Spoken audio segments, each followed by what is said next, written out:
और मुझे खुशी है इस बात को कहते हुए। तो हमारे यहाँ अभी तक जो है 22 योजनाओं में से 16 योजना कंप्लीट हो गई है। और अब हमारा सितंबर तक 4800 करोड़ रुपया खर्च हुआ पूंजीगत में, और अभी तक 6000 करोड़ रुपया अभी तो हम खर्च कर चुके हैं। तब हम देखते थे जगह जगह कूड़ों का ढेर लगा होता था, शहरों के अंदर, गाँव के अंदर, अन्य स्थानों पे। और कूड़े को ज़्यादातर क्या है कि हम लोग कूड़ा फेंकते थे और उसको विषय खत्म कर देते थे। अब हमारे यहाँ क्या है, हम घर घर से कूड़ा उठाने की जो हमारी प्रक्रिया है वो लगातार जारी है। हर तरह का कोई भी व्यक्ति हमारे को अच्छे सुझाव दे सकता है और उसको फिर हम उसमें समाहित करते हैं, कोशिश करते हैं कि उनके सुझाव को हम लोग लागू करें।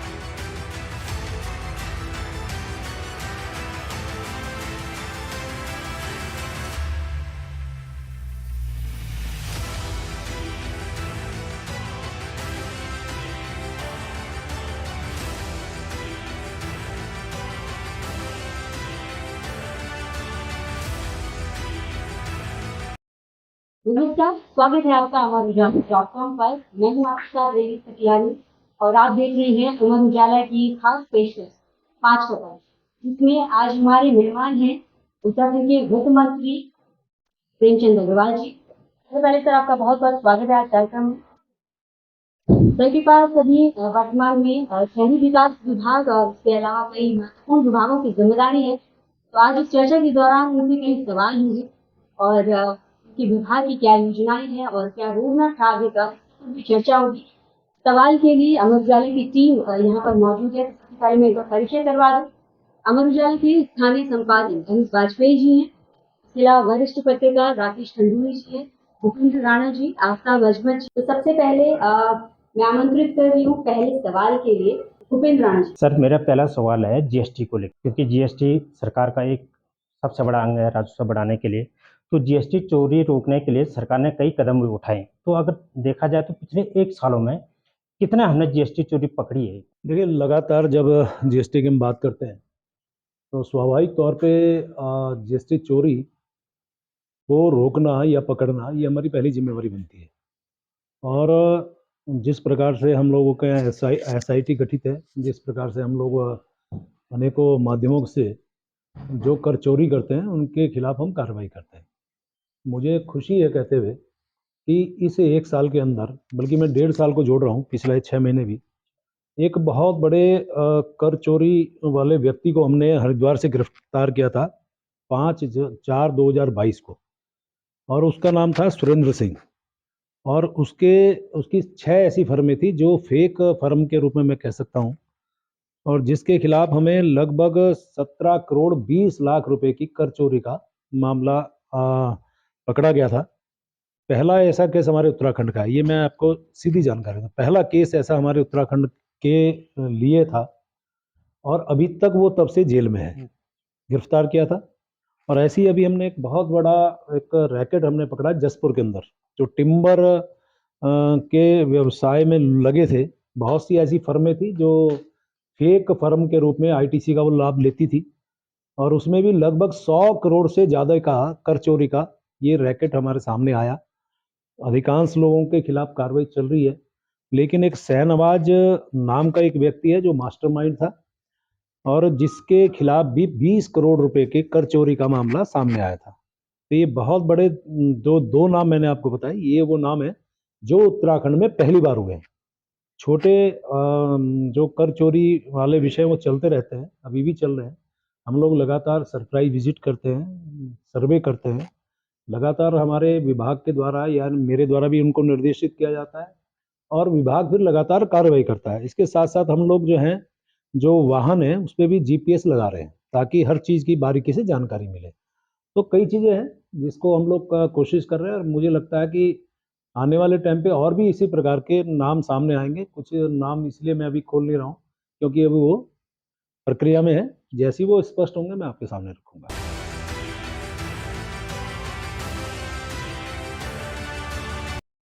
इसी से जुड़ा हुआ दूसरा सवाल है, सरकार ने एक आपने अच्छी पहल भी की थी, बिल लाओ इनाम पाओ योजना।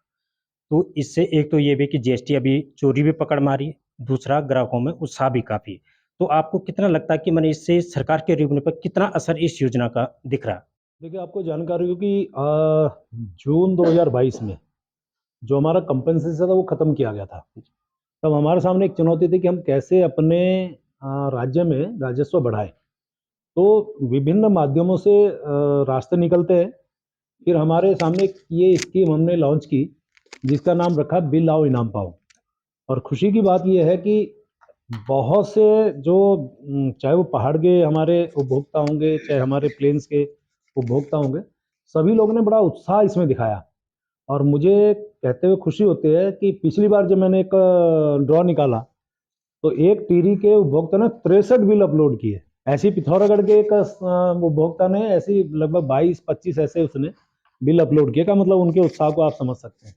और एक बड़ी बात यह है कि अभी तक हम लोग जो हमारा माह का यानी महीने का बिल मूल्य होता था वो कभी 10 करोड़ या 8 करोड़ 9 करोड़, लेकिन इस बार जो नवंबर 23 का गया वो 28.5 करोड़ का गया है। यानी बिल मूल्य साढ़े 26 करोड़ का। ये अपने आप में कीर्तिमान हुआ। और इसको हम कह सकते हैं कि हमारे जो उपभोक्ताओं में और जनता में बड़ा उत्साह देखने को मिला। और मैं ये भी कह सकता हूँ कि इसी बात को देखते हुए हमने पहले इसे नवंबर तक करने का निर्णय लिया था, लेकिन अब हमने इसे 31 मार्च 2024 तक करने का निर्णय लिया है। और फिर एक बड़ा मेगा ड्रॉ हम निकालने वाले हैं जिसमें 2 कारें हैं, यानी एक गढ़वाल में एक कुमायूं में, ऐसे कई सारी मोटरसाइकिलें हैं, टेलीविज़न है या अन्य और भी इस प्रकार के इनाम उनको देने वाले हैं। तो मैं आपके माध्यम से सभी से फिर अपील कर रहा हूँ, ज़्यादा से ज़्यादा आप 200 रुपये का बिल सामान्य रूप से आप लीजिए और उसे बिल अपलोड करिए। और आप उसमें आपको एक ही महीने में 1500 आपको इनाम दे रहे हैं, 500 आपको मोबाइल दे रहे हैं, स्मार्टफोन दे रहे हैं, फिर उसके साथ साथ आपको वॉच दे रहे हैं, फिर हम ईयरबड्स दे रहे हैं, यानी कि 1500 इनाम पूरे प्रदेश में देना एक बड़ी बात है। और खुशी की इस बात को मैं कह सकता हूँ, इसके बाद अन्य राज्यों ने भी हमारे इस स्कीम को एक जानकारी लेनी चाहिए कि ताकि वो भी वहाँ पे स्टार्ट करें। और लगभग इसी प्रकार के केंद्र ने भी हमें प्रोत्साहित किया। मैं तो बहुत खुश हूँ इस बात को लेके। केंद्र ने भी एक 6 महीने के लिए किसी और स्कीम को लॉन्च किया लगभग ऐसी, यानी कि किस प्रकार से हमने किया है। तो मैं कह सकता हूँ कि हमारी इस स्कीम को सभी ने पसंद भी किया। तो हम ये जानना चाह रहे थे कि क्योंकि लोकसभा चुनाव भी है तो सरकार कौन बजट लेके आएगी या लेखानुदान लेकर आएगी, इस पर कुछ? देखिए, हम लोग चुनाव तो ठीक है, लोकसभा का चुनाव संभावित है, कब होगा ये भी स्पष्ट नहीं है, लेकिन हम इसे पूर्णतया भी हम अपने बजट की तैयारी कर रहे हैं। और संपूर्ण बजट, जो बजट सत्र जिसे कहते हैं, वो हम लोग लाएंगे। लेखानुदान का भी हमारा कोई विचार नहीं। मेरा प्रश्न जो है वित्तीय प्रबंधन की समीक्षा को लेकर है कि हाँ, वित्तीय वर्ष के शुरू में ही यह संकल्प भी लिया गया था कि सभी विभागों पर यह फोकस जोर दिया जाएगा कि वो अपने बजट खर्च की जो है दर को बढ़ाएं, क्योंकि आमतौर पर होता है कि वित्तीय वर्ष के लास्ट में जो है बड़ी मात्रा में पैसा खर्च होता है और शुरुआती चरण में जो है उतनी धनराशि खर्च नहीं हो पाती। लेकिन काफ़ी मुख्यमंत्री के स्तर पर भी और आपके स्तर पर भी लगातार समीक्षाएं भी हुई हैं, लेकिन उस तरह का सुधार नहीं दिखा। और सबसे इम्पोर्टेंट बात यह है कि केंद्र सरकार ने जो हमारे को विशेष सहायता योजना पूंजीगत अवस्थापना कार्यों के लिए जो धनराशि उपलब्ध कराई है और अच्छी खासी धनराशि है, लेकिन विभाग लगातार वित्त विभाग चिट्ठी भेज रहा है विभागों को कि वो प्रस्ताव दें या बताएं कि भाई उन्होंने कितना खर्च किया है, लेकिन वो नहीं दे रहे, इससे कि आगामी किस्तों प्रभावित हो सकती है। तो इस दिशा में क्या प्रयास? देखिए, खर्च 2 प्रकार के होते हैं, एक खर्च है पूंजीगत, एक है राजस्व। जी। राजस्व हमेशा, राजस्व जो खर्च है वो हमेशा बढ़ता है, जैसे वेतन है, ये है, हमेशा इसका बढ़ता ही, इसमें हमें कुछ बहुत ज़्यादा बात नहीं करनी है, आप समझ सकते हैं। लेकिन जहाँ तक पूंजीगत व्यय की बात है, आप ये देखिए कि आज से पहले कभी 2800 करोड़ से ज़्यादा पूंजीगत व्यय हमने नहीं कर पाए हैं।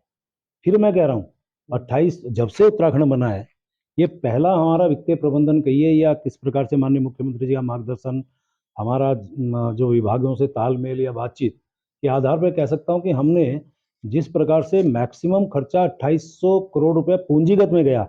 और मुझे खुशी है इस बात की कि इस बार हम लोगों ने एक टारगेट दिया था जो सितंबर 2023 तक हम उसे 45% पिछले बार से ज़्यादा खर्च करेंगे, 45%। और मुझे गर्व है इस बात को कहते हुए 4800 करोड़ रुपए हमने सितंबर तक खर्च किया था। ये अपने आप में बहुत बड़ी उपलब्धि है। यानी कि हम इंफ्रा पे, पीडब्ल्यूडी पे, अन्य जो ये संरचनाएं हैं, इस पे हमने ज़्यादा फोकस किया है। तो ये कहना कि हम ज़्यादा खर्च नहीं कर पाए, थोड़ा जाती होगी। और अभी तक, यानी कल तक की यदि मैं बात करूँ तो 6000 करोड़ से ज़्यादा हम इस पे खर्च कर चुके हैं। हाँ ठीक है, जो विभाग इसमें कहीं लापरवाही बरत रहे हैं या कुछ उनकी तरफ से कोई ज़्यादा नहीं कर पा रहे हैं, संतोषजनक नहीं कर पा रहे हैं, तो हमने जिस प्रकार से उनसे बजट, आने वाला बजट अब हमारे सामने है, हम उनसे प्रस्ताव मांग रहे हैं।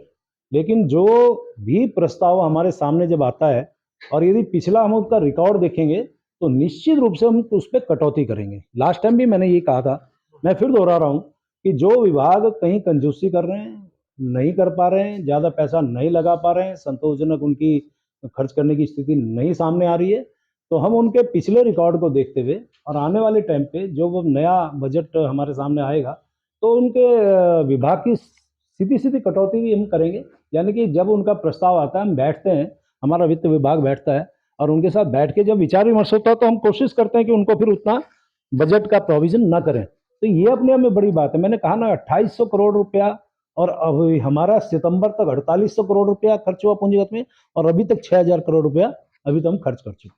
क्योंकि देहरादून स्मार्ट सिटी उत्तराखंड का एकमात्र है।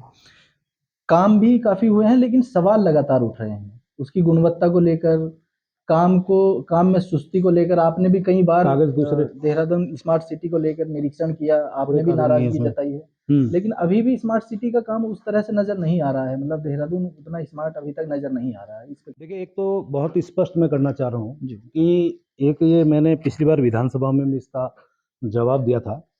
हमारे देहरादून नगर निगम में 100 वार्ड हैं और 10 वार्डों को इसमें चिन्हित किया गया था जिसको स्मार्ट सिटी के रूप में हमें डेवलप करना था।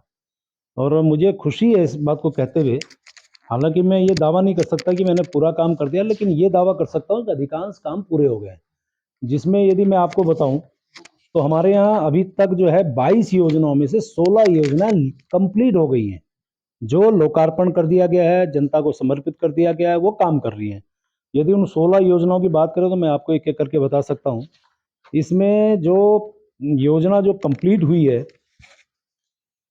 इसमें जो आपके सामने मैं बताना चाह रहा हूँ 16 योजनाओं में इंटीग्रेटेड आउटफॉल ड्रेनेज स्कीम, यदि आप कहें तो मैं कागज आपको दे सकता हूँ, जिसमें हमने जो है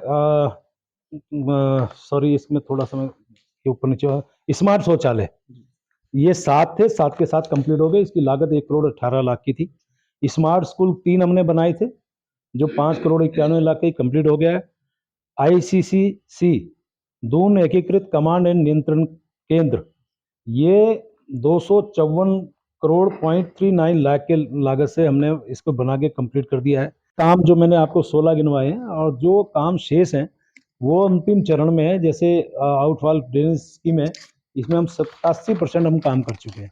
तो मैं कह सकता हूँ, देखिए जब से मुझे इसमें स्मार्ट सिटी एक मंत्री के रूप में मुझे जब जिम्मेवारी मिली, मैं बड़ी गर्व के साथ कह सकता हूँ पहले में और अब में बहुत अंतर आप देखेंगे। पहले कितना काम हुआ मैं उस पर कोई बात नहीं करना चाह रहा हूँ, मुझे कुछ जानकारी नहीं है, लेकिन लगातार मेरे द्वारा निरीक्षण करना, रात को चाहे 11 बजे तक मैं निरीक्षण करता रहा, आपके पेपरों में भी छपा है। लगातार मैं मॉनिटरिंग करता था, अधिकारियों के साथ बैठता था, यहाँ तक कि कॉन्ट्रैक्टर के साथ भी बैठता था, उनको भी बहुत मैंने मौके दिए। और आप देखिए कि पिछले दिनों जो पुरानी कंपनियां काम करती थी उनको हटाने का काम किया। आज उन्हीं के बदले हमारी अपनी जो प्रदेश की एजेंसी हैं, जैसे सड़क का काम हमारी पीडब्ल्यूडी कर रही है, सीवरेज का काम हमारी सिंचाई की संस्था कर रही है। इसी प्रकार से हमारे तमाम जो हमारे इस प्रकार के जो काम नहीं कर रहे थे, यानी कि जो आरोप लगता रहा या जो काम के बारे में लोग कहते रहे, उनका कहना ठीक था। मैं ये नहीं कह रहा हूँ कि वो गलत कह रहे थे या आप गलत कह रहे थे, सही थी। लेकिन उसके बाद जो जंप हमने काम के आधार पे लिया, तो मैं कह सकता हूँ कि आज बहुत जल्दी, और इसमें एक बात और स्पष्ट करना चाह रहा हूँ कि जो हमें समय केंद्र सरकार से मिला, अभी ये समय 1 साल के लिए बढ़ा था, यानी जून 24 तक हमें ये काम कंप्लीट करना है। तो हम लोग कोशिश करेंगे कि हम जून 24 तक कंप्लीट करें। हालांकि एक स्कीम जरूर मुझे लगता है कि थोड़ा सा वो हमें अभी और थोड़ा सा उसमें हमें टाइम ज़्यादा देना पड़ेगा या कुछ करना पड़ेगा, लेकिन अन्य सारी स्कीम लगभग हम जून 2024 तक हम से कंप्लीट कर लेंगे।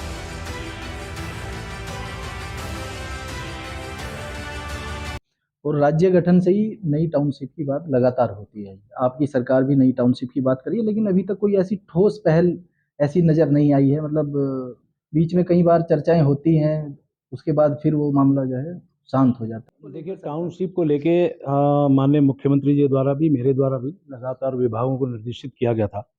पूरे प्रदेश भर में 22 टाउनशिप के लिए हमने चिन्हीकरण किया था, लेकिन उसको शॉर्टलिस्ट करते हुए 10 टाउनशिप को हमने लगभग अब अंतिम उसमें ले लिया है, जिसमें 8 जो है हमारी सामान्य तौर पे प्लेन्स एरिया में और 2 पहाड़ी एरिया पे, उनको हमने कर दिया है। और मैकेंजी जो एक एजेंसी है हमारी, उसको हमने इसके लिए कहा है कि उसके लिए वैसे सर्वे पूरा हो गया है, तो बहुत जल्द हम इसकी तरफ बढ़ेंगे।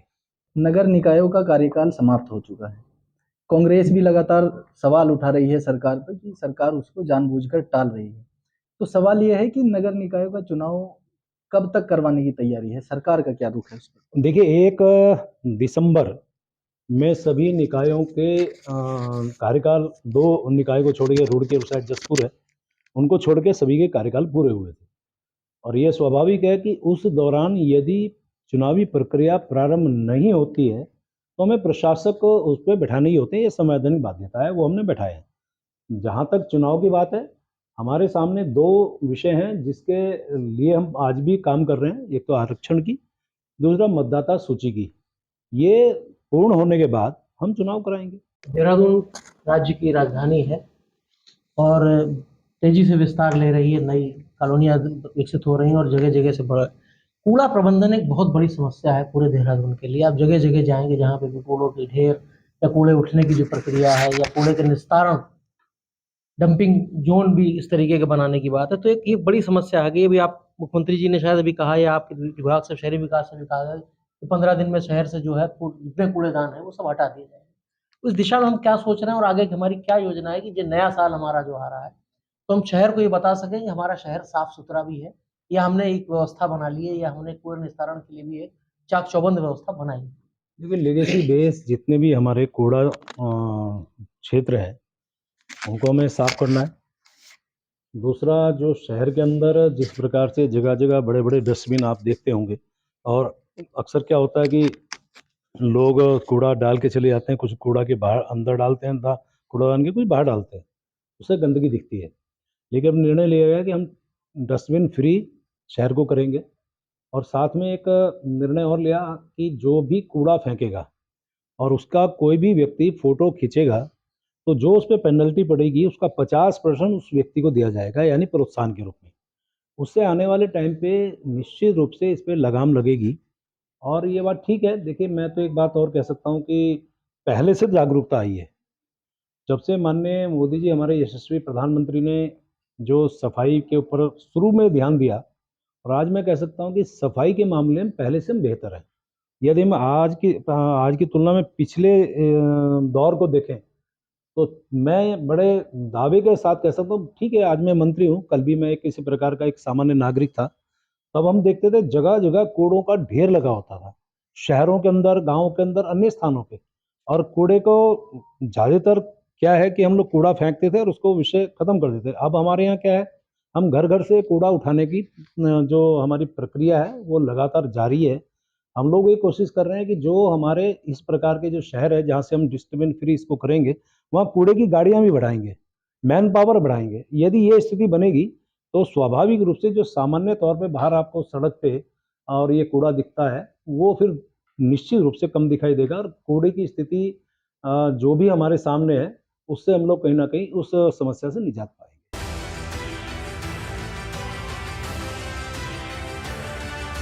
कैसा होगा नए साल का बजट जो है लोगों को, लोग क्या उम्मीदें कर सकते हैं, सरकार क्या तैयारी है? देखिए, जनता को मैं बहुत भरोसे के साथ एक बात कह रहा हूँ कि जनता का ये बजट होगा। और फिर मैं अपनी बात को दोहरा रहा हूँ कि जब मैं वित्त मंत्री पहली बार जब मैंने बजट दिया, तो माननीय मुख्यमंत्री जी के मार्गदर्शन में मैंने प्रयास किया कि जनता के साथ जितने स्टेक होल्डर्स हैं, उनके साथ हम बैठें, उनके सुझाव लें, उनके हिसाब से हमारा बजट बने। शायद मुझे ऐसा लगता है कि पहली बार इस प्रकार का प्रयास हुआ था। तो हमने एक बैठक नैनीताल में की थी, माननीय मुख्यमंत्री जी मौजूद थे। और एक बैठक फिर हमने देहरादून में की थी, उसमें भी माननीय मुख्यमंत्री जी मौजूद थे। और उसके बाद फिर उनके तमाम सुझाव को हमने लिया था और उसके आधार पर हमने बजट पेश किया था। ऐसे ही हमने दूसरा बजट भी जब पेश किया, तब भी हमने जनता के जितने भी स्टेक होल्डर थे, उनको देहरादून बुलाया, सभी से बातचीत की। और हर बार हम एक ही बात करते हैं कि जनता से भी सुझाव मांगते हैं इस बार भी हमने जनता से सुझाव मांगे हैं और उनसे कहा है कि वो हमें 10 जनवरी 2024 तक अपने बहुमूल्य सुझाव दें। और हमने वेबसाइट ईमेल भी हमने लॉन्च की है budgetuk@nic.in। और इसके साथ साथ हमने व्हाट्सएप मोबाइल नंबर भी हमने दिया है लोगों को। इसका नंबर है 9520820683। यानी कि कोई व्हाट्सएप से या कोई अपने सुझाव ईमेल से देना चाहे तो हम 10 जनवरी 2024 तक उसको हम आमंत्रण दे रहे हैं, वो दें। वो किसान हो सकता है, उद्योगपति हो सकता है, छात्र हो सकता है, युवा हो सकता है, महिला हो सकती है, और वैसे भी हम जेंडर बजट दे रहे हैं। तो इसी प्रकार से हम हर तरह का कोई भी व्यक्ति हमारे को अच्छे सुझाव दे सकता है और उसको फिर हम उसमें समाहित करते हैं, कोशिश करते हैं कि उनके सुझाव को हम लोग लागू करें। सुझाव हमारे साथ शामिल होने के लिए बहुत बहुत धन्यवाद। अमर उजाला अब आपके टीवी पर भी। अपने स्मार्ट टीवी पर यूट्यूब पर सर्च करें अमर उजाला, चैनल सब्सक्राइब करें और देखें ताजा खबरें, वो भी HD क्वालिटी में। और हाँ, बेल आइकन दबाना ना भूलें ताकि हर खबर हो आपके घर। अमर उजाला, निष्पक्ष, निर्भीक, निरंतर।